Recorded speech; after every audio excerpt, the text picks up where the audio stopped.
नमस्कार, स्वागत है आप सभी का श्री न्यूज में और मैं हूं आपके साथ यूबी चौधरी। आइए नजर डालते हैं आज की कुछ मुख्य खबरों पर।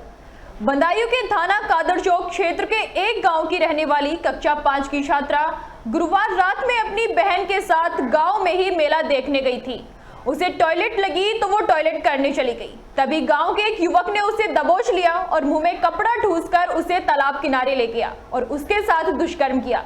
किसी तरह किशोरी घायल अवस्था में अपने घर पहुंची और आप बीती परिजनों को बताई तो परिजन उसे कादर चौक थाने लेकर गए, जहां किशोरी की हालत को देखते हुए पुलिस ने किशोरी को महिला अस्पताल में भर्ती कराया है। जहां उसका इलाज किया जा रहा है, वहीं पुलिस ने आरोपी युवक को पकड़ लिया है और मामले की जांच में जुटी हुई है। कानपुर देहात के बलवंत हत्याकांड में शिवली के पूर्व कोतवाल और चौकी इंचार्ज को कोर्ट ने 5-5 वर्ष कैद और 10-10 हजार रुपए अर्थदंड की सजा सुनाई है।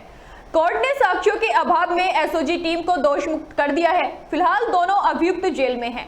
आपको बता दें कि 12 दिसंबर 2022 को पुलिस कस्टडी में बलवंत की मौत हुई थी। मृतक बलवंत के परिजनों की तहरीर पर एसओजी टीम समेत 8 पुलिस कर्मियों के खिलाफ मुकदमा दर्ज किया गया था। न्यायालय ने एसओजी प्रभारी समेत पूरी टीम को बरी कर दिया है। वहीं न्यायालय ने तत्कालीन थाना प्रभारी निरीक्षक शिवली राजेश सिंह और तत्कालीन मेथा चौकी प्रभारी ज्ञान प्रकाश पांडे को 5 साल की सजा और 10-10 हजार रुपए का जुर्माना लगाया है। मुनेश अवस्थी एडवोकेट 1980 से मैं वकालत कर रहा हूँ क्रिमिनल साइड में, और प्रशांत कुमार गौतम जो एसओजी प्रभारी रहे हैं इस मुकदमे में मुलजिम बनाए गए थे, उनका मैं अधिवक्ता रहा हूँ। और माननीय न्यायालय ने प्रशांत कुमार गौतम को संदेह का लाभ देते हुए इस मुकदमे में छोड़ा है। देखिए, 12 दिसंबर 2022 को ये घटना हुई थी। बलवंत को पुलिस ने अपनी कस्टडी में लिया था और थाना रनिया ला करके पुलिस की कस्टडी में उसके साथ क्रूरता हुई, जिसके कारण से जिसका परिणाम उसकी मृत्यु के रूप में प्राप्त हुआ।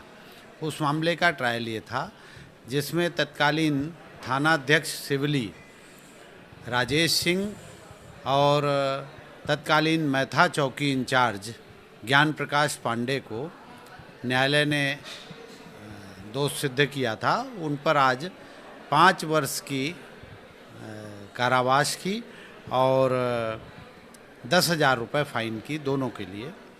ये आज का जो जजमेंट आया है ऑनरेबल एडीजे 5 साहब का, वो बहुत ही अच्छा जजमेंट रहा है। उन्होंने हर एक स्तर पे सबसे पूछ करके, वादी से भी पूछा, अभियुक्तों के जो बयान लिए गए 313 के, उनमें भी पारदर्शिता के साथ में एक एक आदमी का बयान अलग अलग लेकर के सबके बयान लिए गए।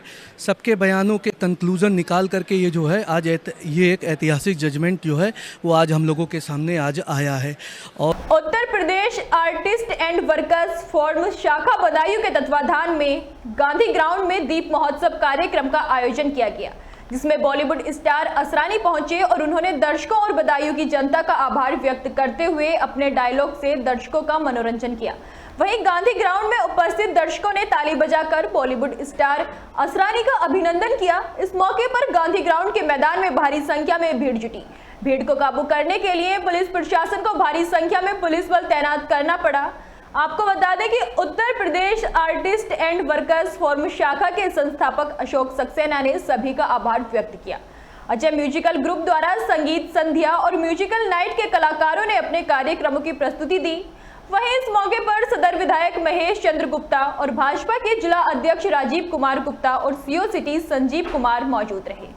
मैनपुरी में फूफा और भतीजे के आमने सामने चुनाव लड़ने पर अखिलेश यादव का बयान सामने आया है। उन्होंने कहा, जब बीजेपी को लगा वो चुनाव हार जाएंगे तो कोई ना कोई तिगड़म करो, कोई ना कोई ऐसा संदेश दो जिसका समाजवादी पार्टी के लोग जवाब ही देते रहें। ये लोग तो परिवारवाद के खिलाफ वाले लोग थे, जो लोग परिवारवाद के खिलाफ थे आज रिश्तेदारवादी कैसे हो गए। और मैं दावे के साथ कह सकता हूं कि करहल की जनता ने कि इस चुनाव में, बल्कि 2027 के चुनाव में भी ऐसा परिणाम आएगा जो ऐतिहासिक परिणाम तेज प्रताप यादव के पक्ष में आने वाला है। वहीं हार का ऐतिहासिक परिणाम भाजपा के पक्ष में आएगा। आइए सुनिए अखिलेश यादव ने क्या कुछ कहा। आपसे बेहतर बीजेपी को कोई नहीं समझ सकता।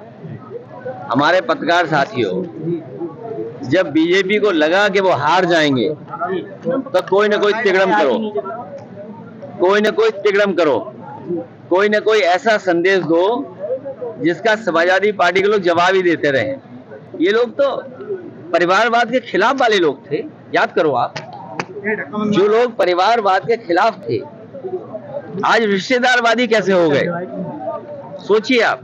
आपको बता दें कि नगर कोतवाली क्षेत्र के भट्टा परेड बंधरा निवासी 25 वर्षीय बब्बन पांडे उर्फ विजय कुमार और 32 वर्षीय दीपक पांडे की हत्या कर दी गई।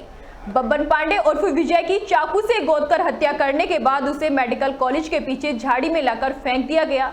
वहीं दीपक की हत्या करने के बाद उसके शव को छिटनापुर रेलवे क्रॉसिंग के पास लाकर फेंका गया है।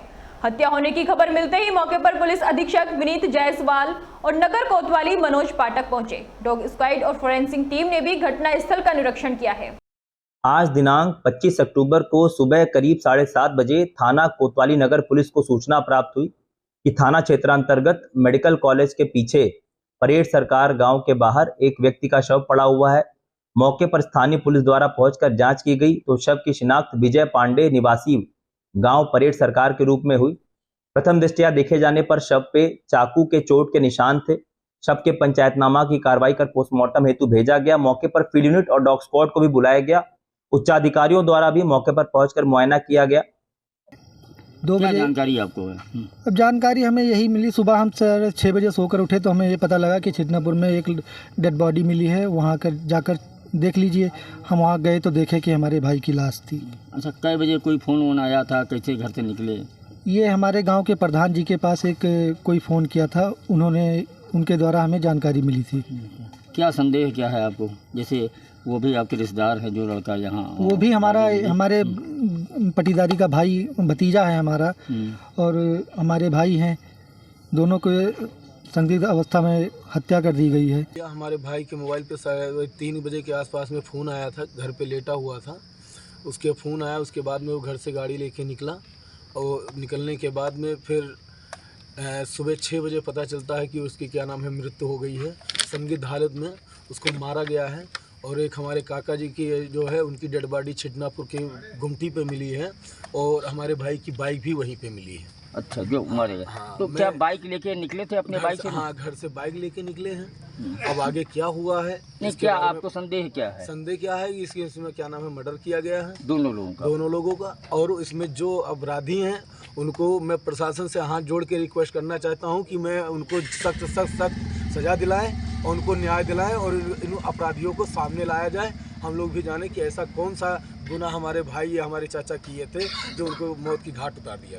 खबर गाजीपुर से है, जहां एक युवक को बदमाशों ने गोली मार दी। युवक को गंभीर हालत में इलाज के लिए वाराणसी भेजा गया है।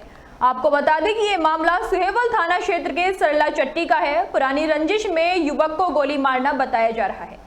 फिलहाल पुलिस आरोपियों की तलाश में जुटी हुई है। घटना के बारे में बताया जा रहा है कि सरिया गांव के रहने वाले धर्मेंद्र बिंद चौराहे पर खड़ा था। इसी दौरान पड़ोसी गांव डुहिया के कुछ युवक पहुंचे। युवकों का धर्मेंद्र से किसी बात पर विवाद हो गया। विवाद के दौरान युवकों ने पिस्टल से धर्मेंद्र को गोली मार दी। गोली युवक के सीने और पेट में लगी। घटना के बाद आरोपी भाग निकले। वहीं घटना के पीछे पुरानी रंजिश बताई जा रही है। युवक को इलाज के लिए वाराणसी ट्रामा सेंटर भेजा गया है, जबकि पुलिस आरोपियों की तलाश में जुटी हुई है। गाजीपुर के थाना सोवल क्षेत्र अंतर्गत सरैया गांव में शाम को 8:30 बजे धर्मेंद्र नाम के युवक को बगल के गांव के कुछ युवकों ने गोली मार दी। युवक धर्मेंद्र को तुरंत जिला अस्पताल ले जाया गया, जहाँ से उसे इलाज के लिए ट्रॉमा सेंटर वाराणसी रेफर कर दिया गया। घटना के कारण की जांच की जा रही है। तहरीर प्राप्त कर अभियोग पंजीकृत कर अभियुक्त की गिरफ्तारी के प्रयास किए जा रहे हैं। मुख्यमंत्री योगी आदित्यनाथ आज महाराजगंज जनपद के दौरे पर पहुंचे। इस दौरान मुख्यमंत्री ने जिले को 940 करोड़ की 505 विकास परियोजनाओं की सौगात देते हुए उनका लोकार्पण और शिलान्यास किया। सीएम ने चौक बाजार में नवनिर्मित महंत दिग्विजयनाथ बहुउद्देशीय इंडोर स्टेडियम, नगर पंचायत भवन और जिला मुख्यालय के समीप पकड़ी में स्थित पीपीपी मॉडल पर नवनिर्मित केएमसी मेडिकल कॉलेज का उद्घाटन किया। इस मौके पर मुख्यमंत्री ने नगर पंचायत स्थित परिसर में आयोजित कार्यक्रम में विभिन्न योजनाओं के लाभार्थियों को चेक और प्रमाण पत्र प्रदान किए। अपने प्रवास के दौरान मुख्यमंत्री ने चौक बाजार में स्थापित योगीराज गंभीरनाथ की प्रतिमा का अनावरण किया और गुरु गोरखनाथ मंदिर और सोनाड़ी देवी मंदिर पहुंचकर पूजा अर्चना की। वहीं मुख्यमंत्री ने सोनाड़ी स्थित प्राथमिक विद्यालय का निरीक्षण कर वहां के बच्चों से मुलाकात की।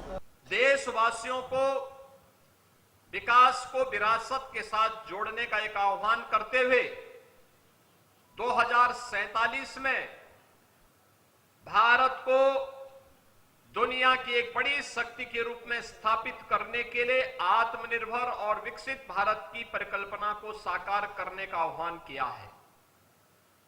यह आत्मनिर्भर और विकसित भारत बनाने के लिए हम सबके स्तर पर क्या प्रयास होना चाहिए, यह आज के अवसर पर आत्मावलोकन की आवश्यकता है। याद करिए, सरकार अपना कार्य कर रही है। केंद्र सरकार, राज्य सरकार मिलकर के अपने अपने कार्यों को आगे बढ़ा रही है। युद्ध स्तर पर कार्य हो रहे हैं, बड़े बड़े कार्य हो रहे हैं। कहीं हाईवे, कहीं रेलवे, कहीं एयरपोर्ट, कहीं मेडिकल कॉलेज, कहीं पॉलिटेक्निक, कहीं इंजीनियरिंग कॉलेज, कहीं डिग्री कॉलेज, कहीं आईटीआई, कहीं पर बेसिक शिक्षा के स्कूल, कहीं अटल आवासीय विद्यालय, कहीं मुख्यमंत्री कंपोजिट स्कूल, कहीं कस्तूरबा गांधी विद्यालय, कहीं पीएम श्री विद्यालय, कहीं आंगनवाड़ी केंद्र, कहीं पर उद्योग लगा करके लोगों के लिए विकास और रोजगार के अवसर खोलने के कार्यक्रम, ये अनेक कार्यक्रम चल रहे हैं। फिलहाल मेरे साथ इतना ही। ऐसी तमाम यूपी की खबरों को जानने के लिए देखते रहिए श्री न्यूज।